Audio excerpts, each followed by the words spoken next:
We're leaving the Friday Harbor Laboratories here. Kresimir Williams, Chris Rooper, Alex De Robertis, leading a research project to determine the effects of color of light, the wavelength of light, on the behavior of rockfishes and others using cameras like that can be placed on the bottom and left for many hours to take pictures when triggered by the near proximity of fishes, or that camera setup that can be towed behind the boat near the bottom, and again to take high-resolution pictures. The depth sounder shows that we're in about 45 meters of water.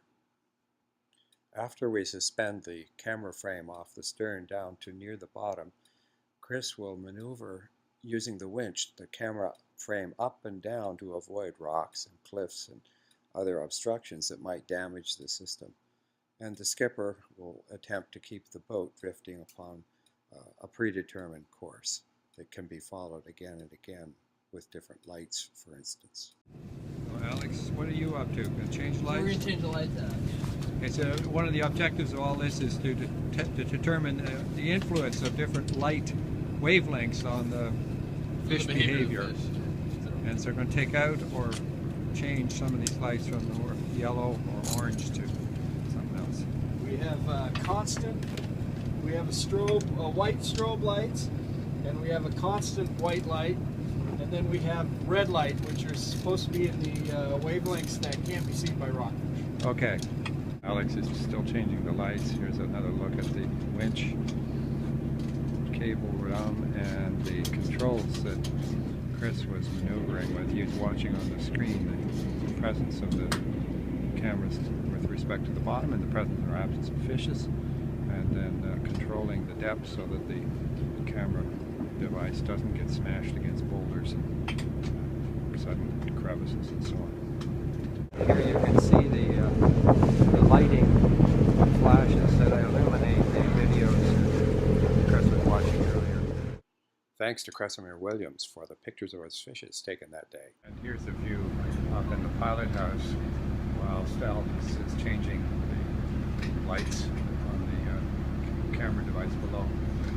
The pilot house got the devices that the skipper uses to steer and control, to monitor what's happening, including again the ES60, which is telling us the depth of the type of bottom down there and the presence of fishes and other organisms. And over here, the position of the boat on the chart. The boat is a little red thing in the center with the red dotted line indicating where we will be over the next 10 minutes at the present rate and direction of drift. The camera caught a very nice rockfish in the lower right here.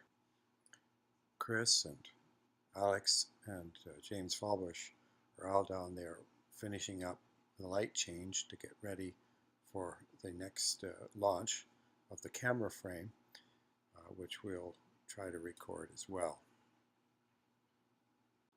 Here's a picture of a hexagramid, a greenling.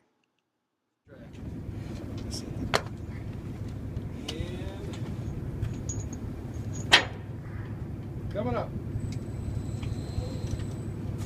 And going down. Okay, she's away. There's a lingcod in the bottom center of this picture. As mentioned earlier, they could put different lights into the camera frame, including some that were yellow, others that were orange, some that were white, and some that were red. And these LEDs could provide light to the cameras for very long periods with batteries on board the system. Here we are, just bringing up the cameras after testing the red LEDs. They're still on. He'll shut them off.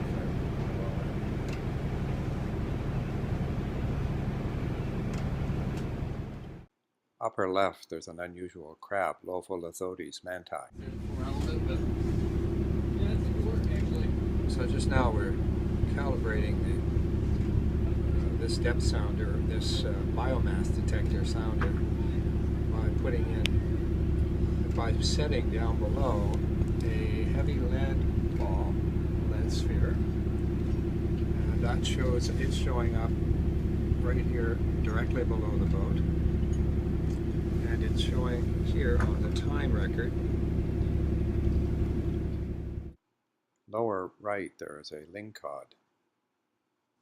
Thanks to everybody for their parts in this project, and we'll look forward to hearing back when they've had a chance to do the analysis.